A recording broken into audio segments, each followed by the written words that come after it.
Mifrux fuq medda ta' 2,5 kilometri il-kuntratturi ta' Infrastructure Malta għaddejjin bl-aħħar irtokki sabiex jinfetaħ traffiku il-proġetti infrastrutturali fiċ-Ċirkewwa. Ma' TVN News il-kap eżekuttiv ta' Infrastructure Malta Ivan Falzon spjega dan il-proġett li x-xogħlijiet fuqu bdew wara l-Karnival huwa maħsub li jorganizza aħjar it-traffiku f'din iż-żona sabiex fost l-oħrajn ikun iffaċilitat il-vjaġġ ta' kull min jaqsam il-fliegu.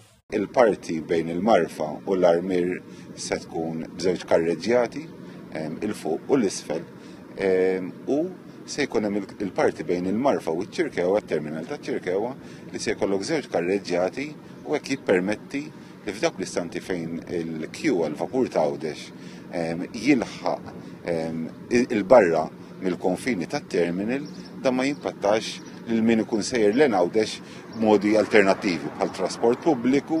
L-istrutturi tal-ħadid li kienu jifirdu l-karreġġati inbidlu u minflokhom qed isiru strutturi tal-konkrit li apparti li joffru l-aqwa kwalità ta' sigurtà intrebaħ iktar spazju f'din iż-żona. Dan ippermettilna li nipprioritizzaw din il-linja li tkun iddedikata għal queue ta' Għawdex biex nagħtu priorità lil min jasal għal-vapur. Is-Sur Falzon spjega illi b'dan il-proġett se tkun qed tingħata importanza wkoll liċ-ċiklisti anke għaliex il-karreġġati dedikati għar-roti fit-triq mir-roundabout tal-Marfa taċ-Ċirkewwa ħadd itwessa f'ċertu żoni u ħadd iżdied rotta alternattiva mill-Armir sal-Marfa għaċ-ċiklisti. Jekk ma jinqala xejn jekk ma jittantax it-temp nkunu nistgħu niftħu l-karreġġjati għat-traffiku fl-ewwel ġimgħa ta' Mejju.